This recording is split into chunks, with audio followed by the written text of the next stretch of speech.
Merci de votre fidélité à Radio Guinée. Voici les titres de Guinée Soir.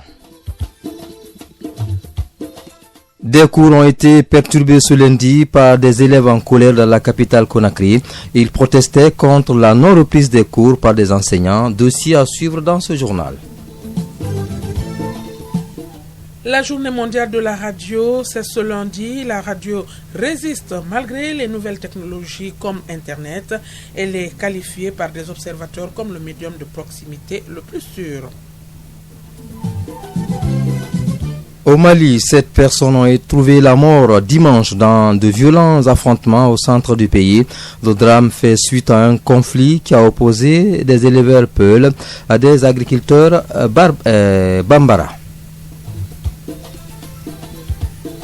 Et puis en Californie, aux États-Unis, plus de 200 000 personnes sont en danger. L'effondrement du plus grand barrage des États-Unis après de fortes pluies diluviennes est la cause de la menace. Voilà pour les titres de ce journal. À la présentation, Makeme Bamba, Mohamed Touré, Zénab Bilivogui nous accompagne à la technique. Vous êtes les bienvenus. Merci d'être avec nous. On le disait, on célèbre ce lundi notre médium de proximité, la radio, toujours plus proche de vous, sans trop de moyens. La radio, un moyen de communication et d'information qui touche particulièrement tout le monde, même si en Guinée, on a tendance à ignorer l'importance de la radio. Moussa Kouyaté. C'est en 2011 que le 13 février a été choisi comme journée mondiale de la radio, une date entérinée par l'UNESCO lors de la 36e conférence à la suite de la proposition faite par l'Espagne. La journée mondiale de la radio a plusieurs objectifs. D'abord, sensibiliser le public, encourager les décideurs à développer l'accès à l'information par le biais de la radio et renforcer la mise en réseau et la coopération internationale entre radiodiffuseurs. La radio représente un moyen de communication et d'information à faible coût qui touche particulièrement les communautés isolées et les personnes vulnérables. Elle est aussi indispensable dans les systèmes de communication d'urgence et l'organisation des secours après une catastrophe. C'est le moyen le plus dynamique, le plus attractif et le plus réactif qui existe en matière d'information. Mais de nos jours, les journalistes rencontrent des difficultés pour avoir des informations à certains niveaux. Signalons que la date du 13 février n'est pas choisie au hasard. C'est la date de la création de la radio des Nations Unies en 1946. L'UNESCO qui a pris cette initiative a entrepris en 2011 un vaste processus de consultation auprès de plusieurs structures d'information, d'ONG et des institutions internationales pour soutenir le projet. Et il est ressorti que 91% des réponses étaient favorables. Moussa Kouyaté, à l'occasion justement de cette journée mondiale de la radio, nos reporters ont demandé à la population donc ce qu'elle pense de la radio. Pour ces populations, la radio représente tout, notamment dans les domaines de sensibilisation, de l'éducation et surtout de la distraction. Des propos recueillis par Oudiasso à Conakry et Mamadou Alpha Diallo à Koubia.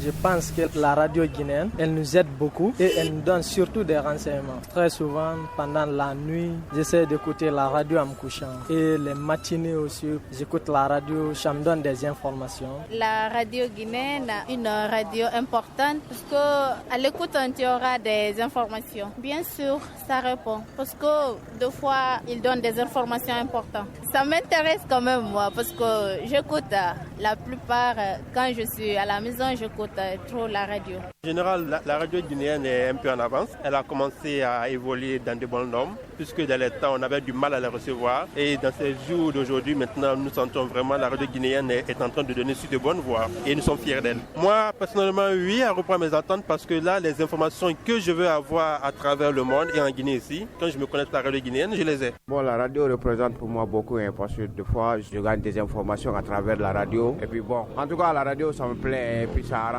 La radio, c'est un instrument qui nous permet d'être informés. La radio est un média d'information, puisque sans la radio, nous n'avons pas l'information. Dans la localité, là où on vit. La radio représente pour moi vraiment la meilleure source d'information, la source la plus fiable, parce que malgré l'émergence des sites internet, des réseaux sociaux, mais jusqu'à présent, la radio, elle se maintient à sa place. Je crois que c'est la source la plus fiable pour l'information. Pour moi, la radio, c'est le moyen de communication le plus répandu et le plus efficace. Ça touche l'être humain partout où il se trouve sur la terre et la diffusion est beaucoup élargie. Et la radio nous sert aussi à sensibiliser et le savoir-vivre sur le plan culturel, sur le plan sportif, sur le plan religieux. Alors la radio a un grand impact sur la population mondiale. Voilà des propos recueillis par nos reporters. Effectivement, la radio est et demeure le médium le plus accessible. En Guinée, la radio joue réellement son rôle de média de service public avec la diversification des sources d'information. Mais tout n'est justement pas rose dans le fonctionnement de la radio en Guinée. Des faiblesses sont encore constatées dans l'exercice du métier de journaliste radio et dans la couverture du territoire national. C'est l'avis de Fodebouya Fofana du ministère de la Communication. Il sera notre invité en fin de journal. Vous écoutez Radio Guinée, la suite de notre journal.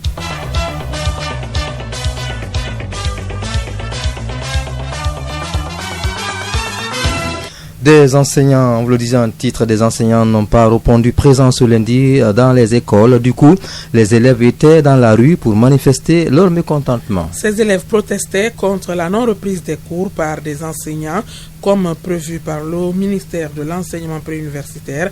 Ils ont scandé des slogans hostiles au ministre de tutelle. Notre reporter Radia Kamara s'est rendu au lycée Léopold Sédar Senghor et Titi 2 à Matoto. Voici son reportage. La reprise des cours comme prévu par le ministère en charge du préuniversitaire n'a pas été effective ce lundi. Cela a créé une vague d'indignation et de colère dans plusieurs établissements de Conakry. Après donc les 2 semaines de congés techniques, ces élèves n'apprécient pas que les cours ne reprennent toujours pas. Nous sommes là justement pour faire la manifestation pour qu'on étudie. Parce qu'on est resté à la maison 2 semaines sans rien faire. S'ils ne sont pas les solutions, nous allons gréver jusqu'à nouvel ordre. Parce qu'on ne peut pas rester à la maison comme ça, sans rien faire. Alors que nous sommes des futurs cadres de la Guinée. On a fait 2 semaines de congés sans but. Donc on nous a dit de nous retourner le 13. Ça c'est aujourd'hui, non? Nous sommes venus à l'école, on n'a trouvé aucun professeur. En plus, rien n'est mis en place. C'est pour cette raison que nous sommes là, pour empêcher la circulation jusqu'à ce qu'ils vont essayer de trouver la solution. Cette situation est la suite logique de la grève déclenchée par le syndicat des enseignants. Le directeur communal de l'éducation de Matoto dit comprendre la préoccupation des élèves. Ibrahima Khalil Konate. Les élèves ont pleinement raison dans la mesure où le congé technique qu'on leur a donné devait finir hier le 12 février et le 13 février lundi était déclaré comme le jour de l'ouverture des salles de classe. Mais très malheureusement, l'intersyndical de l'éducation FSPE-SLEG a lancé un mot d'ordre de grève depuis le 6 février. La commune de Ratoma n'a aussi pas été épargnée par le mot d'ordre de grève déclenché par le syndicat des enseignants. Cependant, les établissements ont connu ce lundi une présence massive des élèves, mais avec beaucoup d'agitation, tout comme dans la commune de Matoto. Hadia Kamara, même constat presque partout dans les communes de Matam et Kaloum. On pouvait compter des élèves et enseignants du bout des doigts, même si l'encadrement était présent à Bakaroulari. Après une semaine de congé qui visait à permettre aux nouveaux enseignants de rejoindre leurs postes respectifs, les cours devraient commencer ce lundi dans tout le pays. Mais le constat révèle que la plupart des enseignants et élèves n'ont pas repris le chemin de l'école à Conakry. Madame Mama Djenekaba est directrice communale de l'éducation de Kaloum. Dans ma commune, les élèves ne sont pas venus en grand nombre. Il y a aussi l'absence des professeurs dans certains endroits. Au 28 septembre, par exemple, les enfants ne sont pas là massivement. Certains enseignants quand même se sont présentés. C'est ce constat-là que nous sommes en train de faire. On est sur le terrain, on est en train de sillonner dès le matin. La DCE veut déployer ses cadres pour la supervision de cette journée-là qui vont nous remonter les informations. Moi-même, je suis sur le terrain aussi, voir réellement ce qui se passe. L'encadrement est là dans toutes les écoles. Du lycée 1er mars à Matam jusqu'au lycée 2 octobre en passant par celui de Koléa, le constat est le même. Sekou Oulari est directeur des études au collège de Koléa. Vous-même vous le constatez, ce matin nous sommes venus à l'école. Il y avait des élèves qui étaient là quand même jusqu'à 8h30, 9h. Mais suite au mot d'ordre grève des 2 syndicats de l'éducation, notamment le SLEG et la FSPE, les enseignants ne sont pas venus. Ce matin, les élèves sont venus. Ils n'ont pas trouvé d'enseignants et ils sont rentrés à la maison. Mais en tout cas, le personnel d'encadrement sont là même en attendant qu'on trouve une solution négociée qu'un incident n'a été signalé ici. Les élèves étaient là, ils ont dû écouter et compris la communication du porte-parole du gouvernement. Dans les écoles que nous avons sillonnées, les forces de l'ordre sont fortement mobilisées pour éviter d'éventuels dérapages et les enseignants se disent accrochés aux lèvres de leur syndicat afin de reprendre les cours. Autre chose maintenant, les partenaires techniques et financiers s'impliquent dans la réglementation de l'orpaillage en Guinée. C'est le cas du Conseil artisanal, une structure canadienne qui évolue en Guinée depuis seulement 2 mois. Bangali Condé. Cette présentation du Conseil artisanal ou Artisanal Gold était accentuée sur les types d'extraction de l'or en Haute-Guinée. Depuis 2 mois, ils mènent des activités sur le terrain. Ces enquêteurs déplorent l'utilisation des produits chimiques comme le mercure par les orpailleurs. Ils dénoncent ensuite la méthode de creuser des puits artisanaux. Eric Negulik, je travaille avec un ONG canadien qui s'appelle le Conseil de l'or artisanal. Il faut vraiment faire attention avec les puits pour éviter que les puits tombent dedans. Il faut boiser bien les côtés des puits. Ça, c'est une chose super importante pour la sécurité des orpailleurs. Sauf ça, l'extraction, ça suffit. C'est au côté du traitement que je vois la possibilité pour les améliorations. Ça, ce que nous proposons sont les petits systèmes gravimétriques de traitement avec le concassage, le broyage. Pour une bonne coordination, ces équipes sont encadrées sur le terrain par le ministère des Mines et de la Géologie à travers la Direction nationale des Mines. Le directeur national des Mines salue les résultats de ces travaux. Fodé Bérété. Le résultat est concluant parce que vous avez écouté les discours de tous les intervenants. Chaque préfecture, par un représentant, est venu lire sans pression et rien son discours pour dire qu'il partage l'avis du ministère, l'avis de Monsieur le Président de la République, l'avis d'aller, n'est-ce pas, à cette réforme. L'État est absent sur le terrain il y a très longtemps depuis l'indépendance et pour qu'il retourne, il y a des préalables dedans qui passent par l'état des lieux, pouvant faire de cette activité un puissant levier de croissance, de création d'emplois, de développement socio-économique et de réduction de la pauvreté. Pendant cette journée de l'orpaillage à Kankan, plusieurs mesures ont été annoncées, notamment l'enregistrement des orpailleurs et l'interdiction des mines aux enfants. Le clou de cette rencontre a été la signature d'un accord de réglementation entre l'État, les orpailleurs et les partenaires techniques et financiers. Bangali Condé, le président de l'ONG CRS, Catholic Relief Service, est en Guinée pour une visite de travail. Séan Kalahan est venu s'informer autour des activités de son ONG en Guinée, des activités réalisées dans le cadre du partenariat liant notre pays à Catholic Relief Service. Mariam Bamba suit la mission du CRS pour nous. Elle sera dans nos prochaines éditions d'information. La Guinée veut éliminer la trypanosomiase humaine africaine ou maladie de sommeil d'ici à 2020. Cette maladie se concentre sur le littoral, notamment dans les préfectures de Dubreka, Bofa et Forikaria. Pour éradiquer la maladie, un projet dénommé Trypano sera bientôt lancé. Ce projet couvre la période 2017-2020. Les acteurs impliqués dans l'éradication de la maladie étaient en concertation ce lundi à Conakry. Mamadou Kamara est le coordinateur national de lutte contre la trypanosomiase humaine africaine. On l'écoute. Premièrement, d'abord, présenter les résultats de la lutte en Guinée. Au-delà de la lutte, le programme national réalise des activités de recherche. Donc c'est fort de tous ces résultats que nous avons bâti un plan stratégique de 2017-2020 qui va nous permettre quand même à coup sûr d'aller vers l'élimination. Mais ce plan stratégique repose sur les résultats des activités qui ont été menées depuis 2001 à 2016. Donc à partir de cela, on a fait une analyse bien profonde de tout ce qui a été réalisé et à partir de ces résultats, nous avons lancé ce plan stratégique 2017-2020. Trypano, son objectif majeur, c'est pour aller vers l'élimination de la maladie du sommeil dans 4 pays que Bill Gates a choisi. Et autour de Bill Gates, nous avons lancé l'objectif d'élimination de la maladie du sommeil pour 2020. Mamadou Kamara, coordinateur national de lutte contre la trypanosomiase humaine africaine, au micro de Alimou Souare. Espace Santé, on vous parle aujourd'hui de la boisson qui a prouvé son efficacité pour éliminer l'excès de graisse au niveau du ventre. Il s'agit bien d'un verre d'eau mélangé avec du jus de citron, de concombre et du persil. D'autres précisions avec Amina Taba. Cette boisson est facile à préparer et vous donne des résultats satisfaisants très rapidement. Vous le savez, il n'est pas facile de se débarrasser des brûlés du ventre, mais cette boisson simple et puissante vous aide à perdre du poids en trop de l'avis des spécialistes. Également, le jus de citron, de concombre et de persil élimine l'excès de graisse au niveau du ventre, indiquent des médecins. En sommeil, le métabolisme fonctionne plus lentement que quand vous êtes éveillé. Voilà ce sur quoi joue cette boisson. Elle va vous aider à stimuler le métabolisme et brûler les calories pendant le sommeil. Si vous voulez donc réduire la graisse du ventre, vos alliés sont d'abord le concombre qui a une teneur élevée en eau et en fibres et faible en calories. Il contient seulement 45 calories. Ensuite, le persil est extrêmement faible en calories, riche en antioxydants et contient plusieurs vitamines et minéraux essentiels, vous aide à soulager la rétention d'eau sans causer de bâillonnement. Le citron, enfin, un atout qui élimine toutes les toxines accumulées dans votre corps, facilite le fonctionnement du métabolisme. Le traitement des gras sera beaucoup plus rapide si l'organisme est purifié. Les spécialistes indiquent également que le gingembre favoriserait un bon fonctionnement du métabolisme. Il prévient la constipation et fait fondre la graisse au niveau du ventre. Si vous rêvez donc d'un ventre plat, assurez-vous d'inclure le gingembre dans vos repas car tous les composés du gingembre influents sur l'organisme favorisent une nourriture saine et brûlent les stocks de graisse.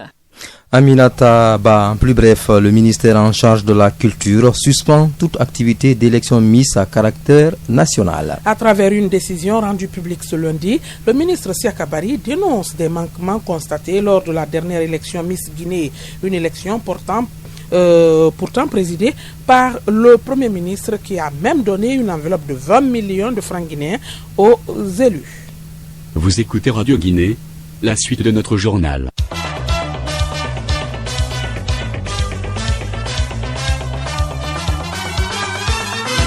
Actualité africaine et internationale avant notre invité. Au Mali, affrontement intercommunautaire hier dimanche dans le centre du pays. L'on déplore 7 morts. Selon des témoins, ces affrontements ont opposé des Bambara aux Peuls. Ces témoins expliquent que des Bambara ont attaqué des Peuls en représailles à la mort d'un des leurs. Les Bambara accusent les Peuls d'être des informateurs ou des complices des djihadistes actifs dans la zone. Ce n'est pas la première fois que les Peuls éleveurs et des Bambara agriculteurs s'affrontent dans cette partie du Mali. En mai dernier, une trentaine de personnes avaient trouvé la mort. Les Congolais attendent toujours de connaître la date du retour de la dépouille d'Étienne Tshisekedi. Les négociations sont en cours pour l'organisation des funérailles. Pendant ce temps, la famille du défunt maintient la demande d'autopsie du corps de l'opposant congolais. Le fils d'Étienne Tshisekedi a exprimé des doutes sur la cause du décès du leader de l'UDPS. Félix Tshisekedi et le frère cadet du défunt ont déclaré que l'autopsie permettra de savoir si oui ou non il y a eu erreur médicale. Le corps d'Étienne Tshisekedi est encore à Bruxelles, en Belgique, où il a perdu la vie il y a 2 semaines. Au Kenya maintenant, des leaders syndicaux emprisonnés. Un tribunal vient de condamner 7 syndicalistes à 1 mois de prison. Ils sont condamnés pour leur implication dans la grève des médecins. Une grève qui paralyse les hôpitaux publics du Kenya depuis 10 semaines. En mi-janvier, la juge avait prononcé une peine d'1 mois avec sursis pour ces syndicalistes auxquels elle avait donné 2 semaines pour annoncer la fin de la grève, faute de quoi la peine serait appliquée. Dans l'actualité internationale, la Californie, on le disait en titre, est en état d'alerte.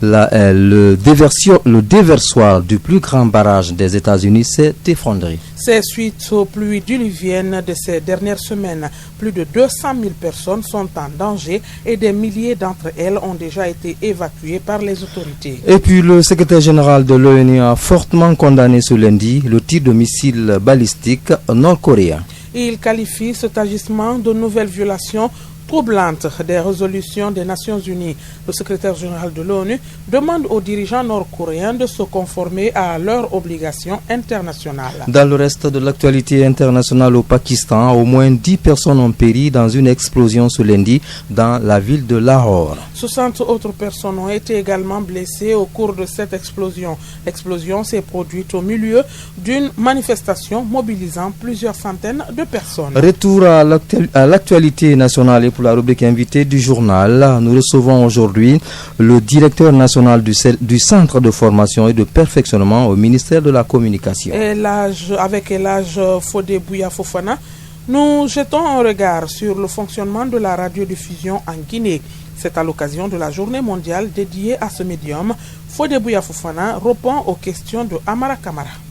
Elhadj Fodebouya Fofana, bonsoir. Bonsoir. L'humanité célèbre ce 13 février la journée mondiale de la radio. Alors, quel regard jetez-vous aujourd'hui sur la radio dans cette foultitude de médias qui se met en place à travers le monde? Le regard que nous avons sur la radio aujourd'hui est un regard positif.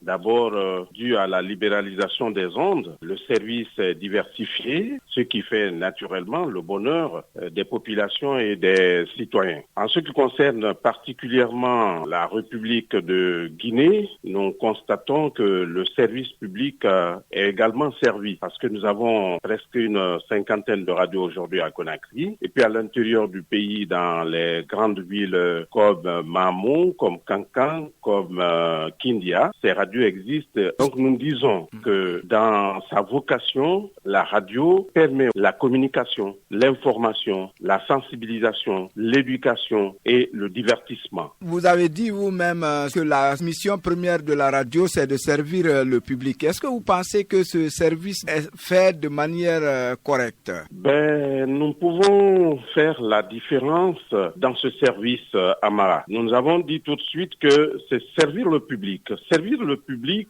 c'est en fait s'occuper de l'information qui préoccupe le public. Aujourd'hui, nous savons que ce service est rendu, mais est-ce qu'il est fait dans les normes professionnelles? Je pense que c'est là que le bas blesse, parce que nous devons savoir que le métier de journalisme est un métier qui obéit à des règles, qui obéit à des principes et qui s'inscrit dans le respect de l'éthique et de la déontologie. C'est ce qui manque quelque peu au niveau de la formation, au niveau des journalistes. Et ce volet-là est important. Il est important parce que, quelqu'un l'a dit, un journaliste mal formé, c'est comme un soldat ivre qui tire sur tout ce qui bouge. Je pense que c'est dans ce volet justement que nous devons faire des efforts pour que la qualification soit assurée et qu'on sache faire la différence entre ce que un journaliste peut faire de bien pour son pays et ce qu'il ne doit pas faire pour son pays. C'est pas facile de parler de soi puisque vous êtes un membre à part entière de la radio nationale où vous avez servi longtemps, vous avez même été directeur. Est-ce que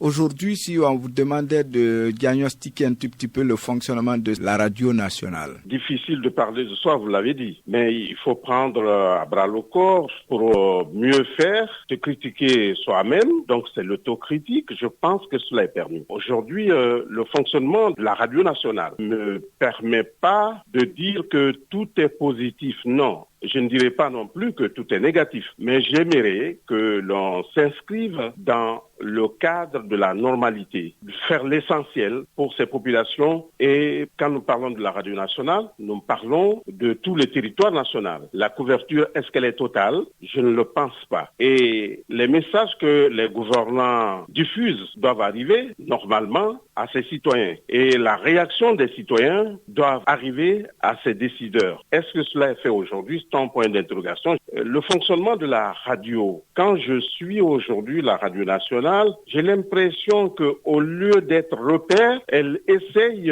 d'imiter ces radios privées qui viennent de naître parce que la libéralisation, vous le savez, c'est en 2006. Et la radio nationale, son fonctionnement est confondu à l'histoire de la Guinée. Donc, c'est elle qui aurait dû être le repère. Malheureusement, c'est pas cela aujourd'hui. La grille, comment elle est conçue, qu'est-ce qui est fait dans cette grille? Aujourd'hui, on ne peut pas écouter une semaine et se rendre compte que cette émission qui est prévue à telle heure et c'est telle autre qui est prévue à ce jour-là à telle heure. La coproduction a pratiquement disparu. On labellise même des émissions aujourd'hui sur la nationale au nom d'une personne, le journal parlé. Il y a des problèmes, c'est vrai, parce que les anciens qui ont la maîtrise de la présentation, de la rédaction, de la réécriture ont quelque peu pris le recul et vous n'avez qu'à faire à des jeunes qui s'efforcent. Donc, c'est pas un fonctionnement normal. Et cela, naturellement, pour un fonctionnement naturel, il faut le soutien de toute la hiérarchie, c'est-à-dire depuis le département, le ministère donc,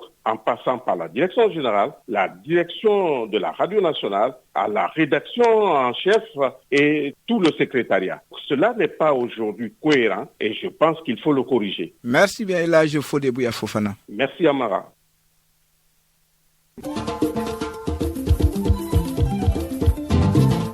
Merci bien, messieurs. C'est pratiquement la fin de cette édition, mais on rappelle les temps forts. Des cours ont été perturbés ce lundi par des élèves en colère dans la capitale Conakry. Ils protestaient contre la non-reprise des cours par des enseignants. Journée mondiale de la radio ce lundi. La radio résiste malgré les nouvelles technologies comme l'Internet. Elle est qualifiée par des observateurs comme le médium de proximité le plus sûr. Au Mali, 7 personnes ont trouvé la mort dimanche dans de violents affrontements au centre du pays. Le drame fait suite à un conflit communautaire entre Peul et Bambara. En Californie, aux États-Unis, plus de 200 000 personnes sont en danger. L'effondrement du plus grand barrage après de fortes pluies est la cause de la menace. Voilà, point final à ce journal. Merci à tous de l'avoir suivi. Zénab Bilivogui, mise en onde. Réalisation Elhadji Mamadouba Souma Tessema, assisté de Hadia Kamara. Présentation Makeme Bamba. Mohamed Touré. Rédaction en chef Mara Kamara Aminata Sangare. Merci et à demain, Inch'Allah.